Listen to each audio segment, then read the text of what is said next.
दोस्तों, इस वीडियो में आपका स्वागत है। हम चर्चा करेंगे प्रेरणा के स्रोत के बारे में।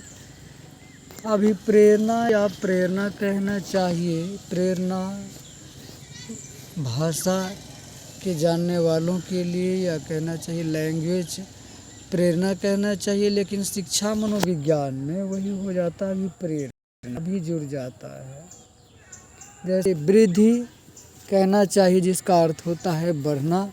शिक्षा मनोविज्ञान में या मनोविज्ञान में उसको अभिवृद्धि कहा जाता है। अभी जो है उपसर्गपूर्वक जिस प्रकार से लगाया जाता है, यहाँ भी प्रेरणा का जो है अभिप्रेरणा लास्ट वीडियो में हमने चर्चा की थी। इस वीडियो में प्रेरणा या अभिप्रेरणा के स्रोत के बारे में जानते हैं। सोर्स ऑफ मोटिवेशन या मोटिव।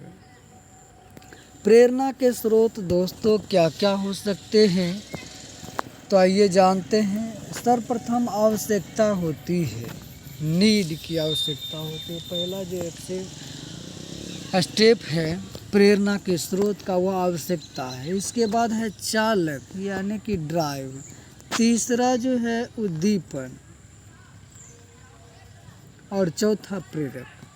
प्रेरणा के 4 स्रोत हो सकते हैं। इसको ध्यान रखना है कि सीटेट या टेट में इस प्रकार से आ सकता है क्वेश्चन की प्रेरणा के कितने स्रोत होते हैं, तो वहाँ आपको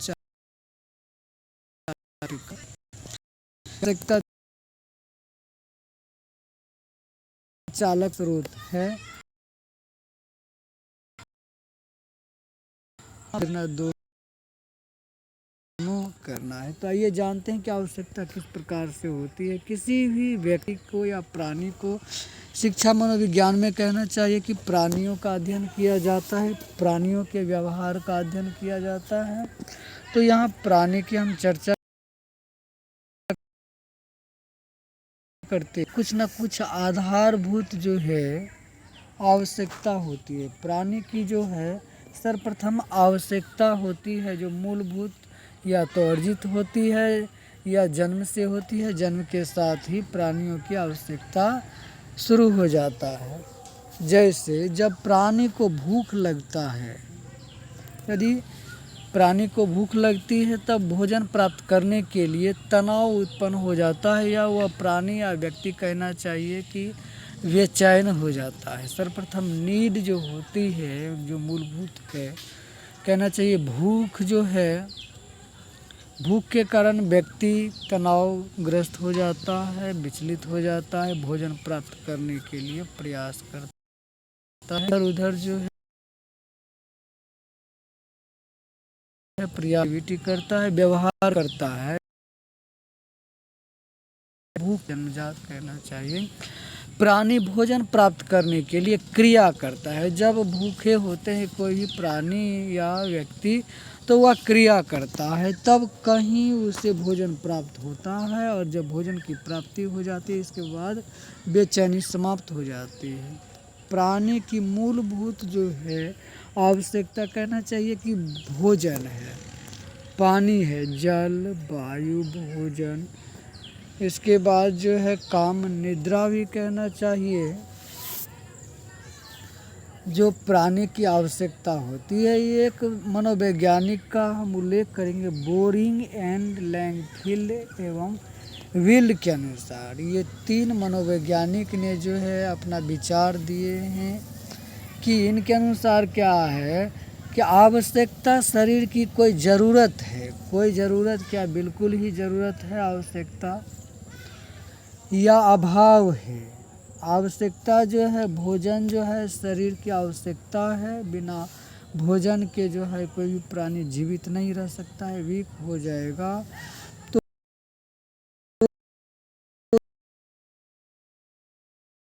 यह अभाव में मनुष्य या व्यक्ति प्राणी कमज़ोर हो जाता है, जिसके कारण शारीरिक असंतुलन या तनाव की स्थिति उत्पन्न होती है। जब व्यक्ति भूखे होते हैं तो शारीरिक असंतुलन या तनाव की स्थिति उत्पन्न हो जाता है। इस तनाव में ऐसा व्यवहार करने की प्रवृत्ति होती है, जिससे आवश्यकता के फलस्वरूप उत्पन्न होने वाला असंतुलन समाप्त हो जाता है। जब भोजन व्यक्ति प्राप्त कर लेता है, उसकी आवश्यकता पूर्ण हो जाती है तो वह बेचैनी या तनाव उसका जो है शांत हो जाता है, वह शांतिपूर्वक जो है उस समय अनुभव करता है।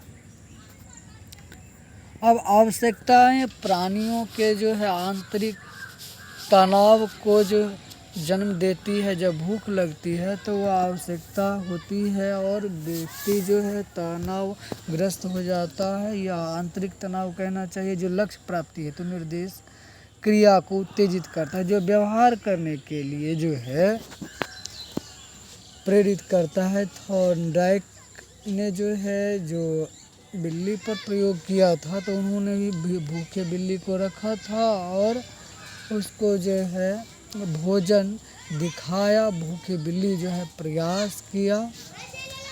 स्किनर का भी जो है चूहे ने उनको भी भूखा रखा और इस तरह से वह प्रयास किया। आवश्यकता उसकी थी मूलभूत।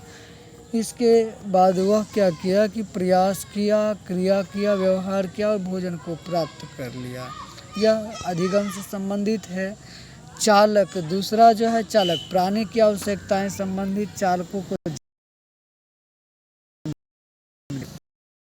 जन करने को वह जो है व्यक्ति को मजबूर करती है। उदाहरणार्थ, भोजन प्राणी की मूलभूत आवश्यकता है। ये निश्चित रूप से यह आवश्यकता उसमें भूख चालक यानी कि हंगर ड्राइव को जन्म देती है।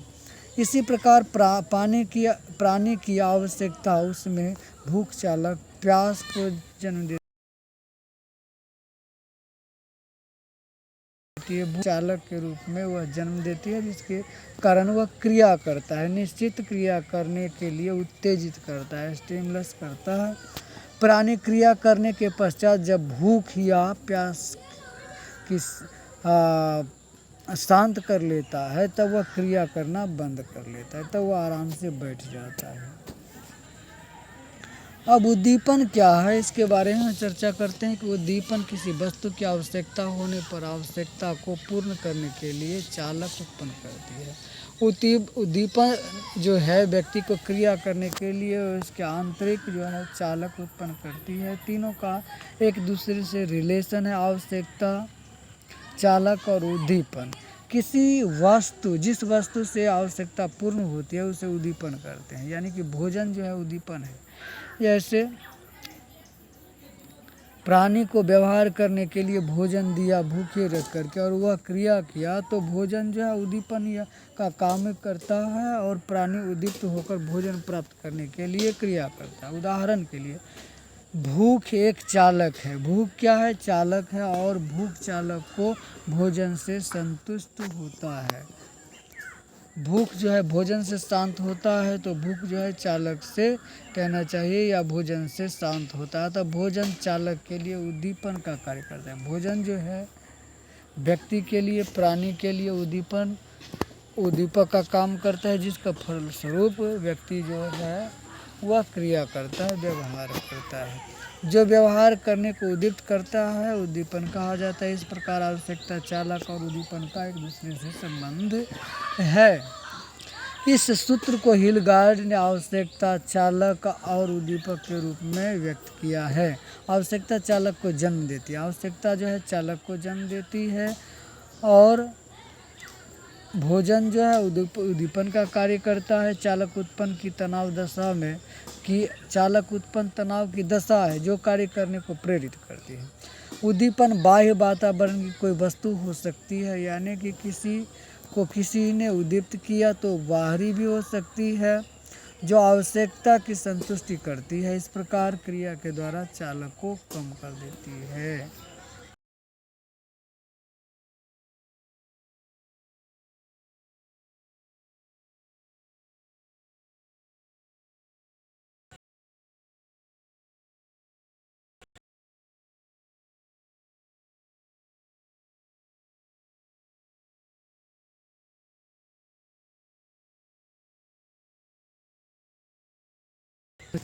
स्थितियाँ, जो निर्धारित प्रवृत्तियाँ, मूल प्रवृत्तियाँ, रुचियाँ एवं अस्थायी उद्दीपक आदि प्रेरक और कुछ विद्वान जन्मजात मानते हैं, कुछ अर्जित मानते हैं और कुछ दोनों मानते हैं। लेकिन हम यहाँ चर्चा करेंगे कि सभी विद्वान इस बात से सहमत है कि प्रेरक जो है या प्रेरक जो है अर्जित भी हो सकती है, जन्मजात भी हो सकती है। प्रेरकों का वर्गीकरण के रूप में कुछ मनोवैज्ञानिक का हम उल्लेख करेंगे। अब्राहम मैस्लो के अनुसार प्रेरक जो है जन्मजात होती है और अर्जित होती है।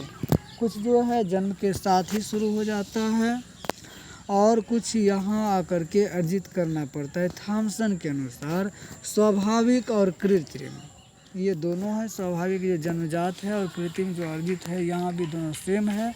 गैरिट के अनुसार जैविक, मनोवैज्ञानिक, सामाजिक, 3 प्रकार के गैरिट के अनुसार है कि जैविक, मनोवैज्ञानिक, सामाजिक। जन्मजात को जैविक या शारीरिक भी कहते हैं। जो जन्मजात होते हैं उसको जैविक या शारीरिक भी कहा जाता है। और अर्जित जो जो प्रेरक होते हैं, जो सीखे जाते हैं किसी और से, कहीं से, उसको अर्जित अभिप्रेरक कहा जाता है।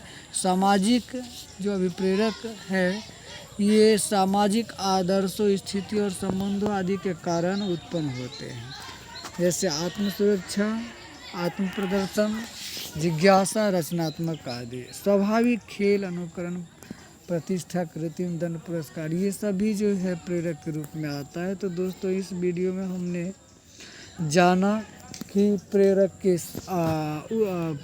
के स्रोत जो है कितने हैं। तो प्रेरणा के स्रोत 4 हैं: आवश्यकता, चालक, उद्दीपन और प्रेरक। और चारों के विषय में हमने इस वीडियो में चर्चा की है।